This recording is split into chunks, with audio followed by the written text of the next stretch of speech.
Whether you go on vacation to Maldives or you want to go to Mars, it is fundamentally exploratory. What is the nature of this cosmos? How big is it? Where does it begin? Where does it end? I have a reputation of being very logical, but if I sound illogical or silly to you, you can blame it on my jet lag, I just come from United States. My work, my fundamental work is to take people beyond the framework of logic into the true magic of existence, our own existence. Can you exactly divide where is your body and where is your mind? When he said, "Mere bare mein kuch bolo," whatever, what he is telling me is, why don't you time travel for me and tell me what will happen tomorrow, okay? When we say time, in the yogic perception, which ultimately modern physics will come to someday, hopefully,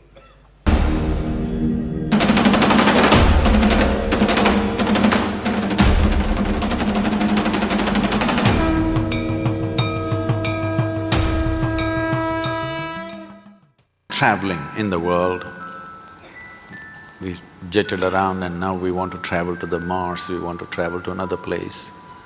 And now that's not enough, we want to travel into the past and future. All this longing is again exploratory in nature. Whether you go on vacation to Maldives or you want to go to Mars, it is fundamentally exploratory. Maybe you're also thinking of relaxation and pleasure and whatever, but essentially it's exploratory, otherwise why can't you do it here? It's something that you want to do, you want to touch another place. This longing is there in the human being only as long as the life that you are remains in a seed form. That is, it did not sprout and blossom. This happened when Adiyogi was expounding the science of yoga and talking about the nature of the cosmos, how it's related to your individual self and what you can do with it. Then the seven sages who were with him, they asked, what is the nature of this cosmos? How big is it? Where does it begin? Where does it end? So he laughed and said, your entire cosmos, I can pack it into a mustard seed. Because your ideas of time and space are essentially because you're living within the framework of your intellect. If you cross that dimension, then there is no such thing as time and space. Everything is here and now. So, traveling through time, space, no, it means nothing to me because it's difficult to express, difficult to articulate. If I sound little… I have a reputation of being very logical, but if I sound illogical or silly to you, you can blame it on my jet lag, I just come from United States after 6 weeks, so you can say maybe he was jet lagged, that's why Sadhguru is saying something silly. But I'm fine. I'm saying this because you can't fit the universe into your silly little logic. Today's human being is too overly enamored with their own logic that they're missing the entire life. The gamut of phenomena that's happening in the existence is missed because the only way you can accept anything is it has to fit in to the square hole of your logic. Anything that doesn't fit into your logic, you will reject. In this, you rejected the entire cosmos. In this, you have rejected the magic of life. You have become a slave of logic and completely missing the magic of life. So, this time, space, all this stuff is because intellectually you're trying to dissect the universe and try to understand this.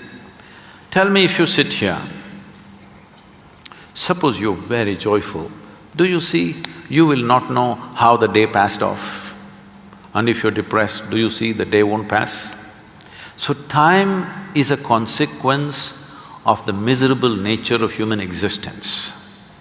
If you are truly blissed out and ecstatic, you wouldn't know what is a day, what is a year, what is a lifetime, you wouldn't know. This idea of time and space is a very convoluted idea simply because people are stuck in the framework of their logic.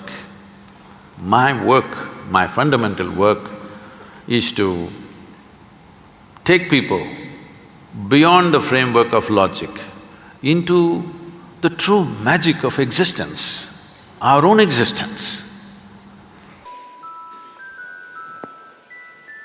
Time and space is an illusion created by your mind. You should transcend that. There's no here and there, there is no now and then. So if you are like that, if there are willing recipients, see right now, suppose we have a transmitter here. See right now it's happening actually. I'm speaking here, see no wires, these wires are not connected to me, see, no wires. I'm speaking here, it's coming out all over the place. Yes? No wires, because it's transmitting. Because it's transmitting, what I speak here is all over the place. So, your ability to transmit yourself, to what extent you can, simply depends on to what extent you are not. Is it physical, is it mental, is it this, is it that? These are all divisions made by your mind. Can you exactly divide where is your body and where is your mind? We can talk in that context only for the sake of understanding, not for the sake of perception, not for the sake of experience. You cannot experience your mind or your body or anything else separately, isn't it? If you did not have a mind, could you experience the body? Huh? No. So do you know where's your mind now? Do you know? No.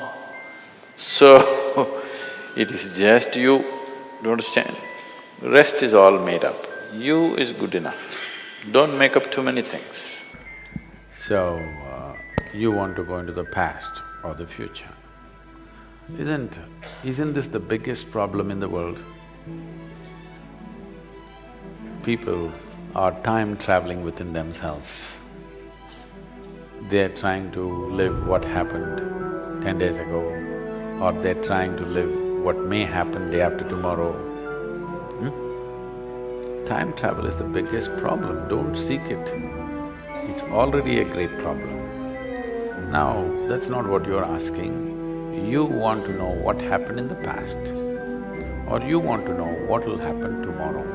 When he said, "Mere bare mein kuch bolo," whatever, what he is telling me is, why don't you time travel for me and tell me what will happen tomorrow, okay? Yes, that's all he's asking.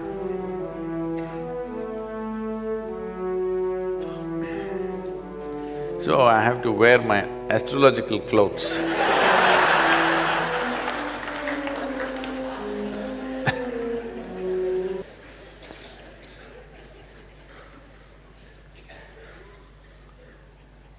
See,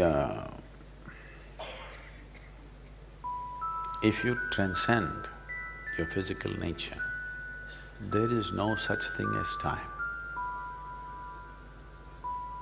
There is… in India, in this culture, we have a word called Trikalagnani. That means one who knows past, present and future. This does not mean he's time-traveling. That is what these Hollywood movies, which misunderstand everything logically and literally. So why I'm saying this is, they're always trying to understand everything factually, literally. When we said there is a Trikalagnani, they said, oh, there is somebody who goes into past, present and future. See, This moment is eternity, I want you to know. It's question of, are you living in the surface or do you have a profound experience of what's now? What you think is past, what you think is future, or what you think is now, is all one happening. They are not three different happenings. They are not three different dimensions or three different geographical spaces that you can go into and come back. When you use the word travel, it suggests movement, isn't it? I travel from point A to point B. I can't travel from point A to point A, point A to point A, point A to point A. I cannot travel unless I'm making rounds. So right now, when you say past, present and future, you're talking about triple A. You understand? It's AAA, it's not ABC. When we say time, in the yogic perception, which ultimately modern physics will come to someday, hopefully, is time is the basic aspect of creation. Because of time, there is gravity. Because of gravity, everything else. Right now, the problem with modern physics is they have reasonably understood the other forces, they're unable to understand what's gravity. Gravity is a consequence of time. It's not the other way round. Because there is time, there is gravity.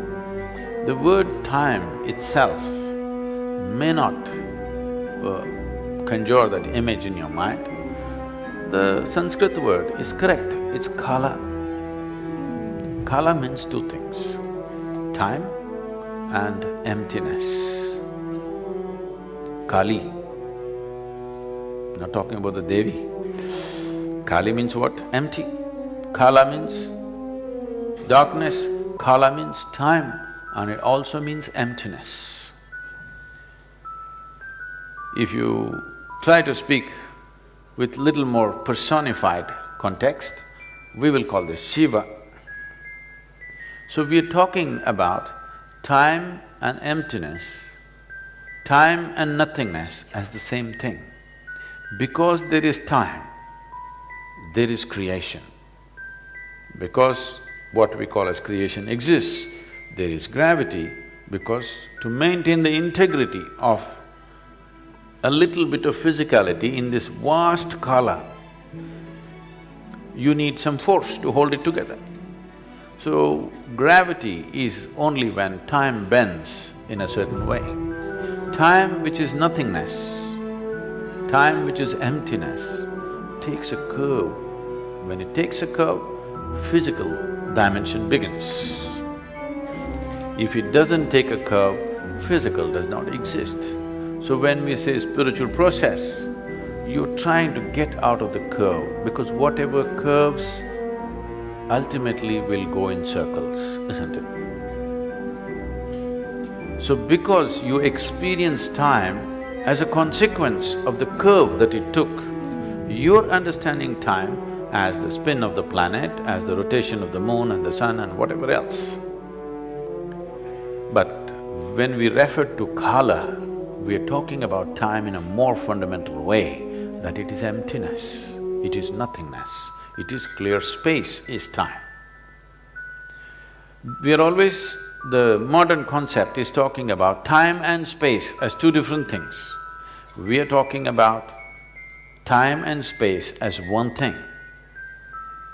The existential is gravity.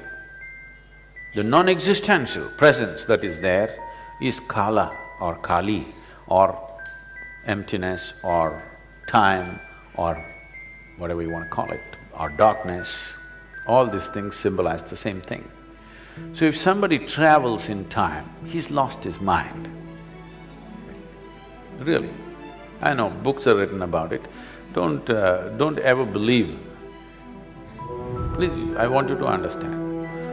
You throw up a new concept, Let's say a scientific community throws up a new concept or philosophically some new concept comes, instantly there will be 100 authors in America. First 80 will come from America, next 10 will come from India maybe these days.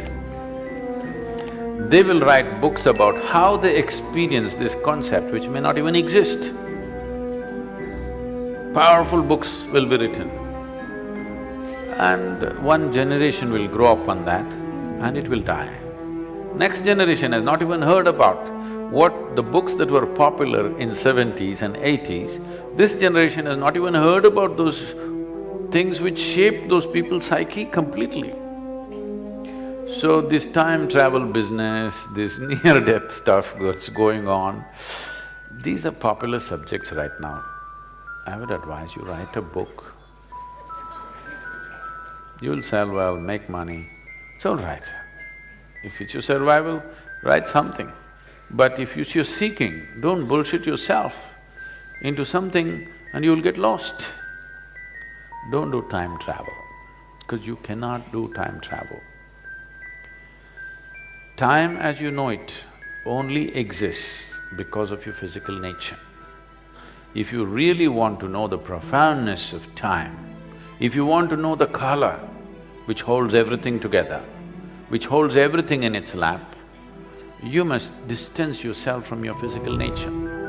Then you know kala not as three, but three A's superimposed on each other, not A, B, C.